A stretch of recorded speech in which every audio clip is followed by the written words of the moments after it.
Somewhere in the ancient city of Jericho is a wall that shouldn't have been possible yet. No metal tools. No wheel. No large-scale farming to feed the workers. And yet, over 11,000 years ago, someone organized an entire community to build it anyway. In 1958, archaeologists digging at the site uncovered it. A massive stone wall, still standing, over 11,000 years old.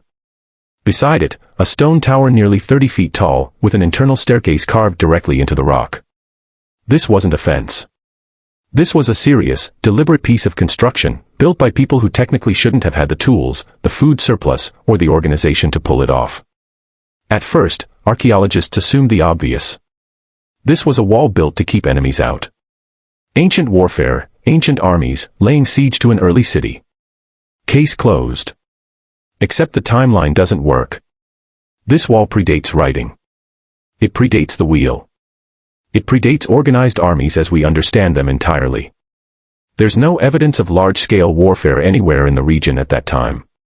So if it wasn't built to stop an invading army, what was it actually built for? The answer, when researchers finally landed on it, was almost disappointing in how ordinary it sounded. Flooding. Jericho sits near a spring in an extremely dry region, which made it one of the only reliable water sources for miles. That made it valuable. It also made it a magnet for seasonal flash floods, and for mudslides carrying debris straight into the settlement. Some researchers now believe the wall wasn't built to stop soldiers. It was built to stop water, and mud, and the slow erosion of an entire community's food and shelter. But here's what makes this discovery matter far beyond one wall in one ancient city. To build something like this, you don't just need strong arms and free time. You need an entirely new way of organizing human beings. Think about what this actually required. Someone had to convince dozens, maybe hundreds, of people to spend months, maybe years, hauling stone instead of gathering food for their own families. Someone had to plan the design. Someone had to coordinate who worked which section, and someone had to make sure everyone was fed while they worked instead of foraging. None of this happens naturally. This requires leadership. It requires trust. It requires people believing that a shared, long-term project was worth more than their own short-term survival effort that day. This is the real significance of the first walls. They aren't just early architecture. They're physical proof of the moment early humans started organizing themselves into something bigger than small family bands.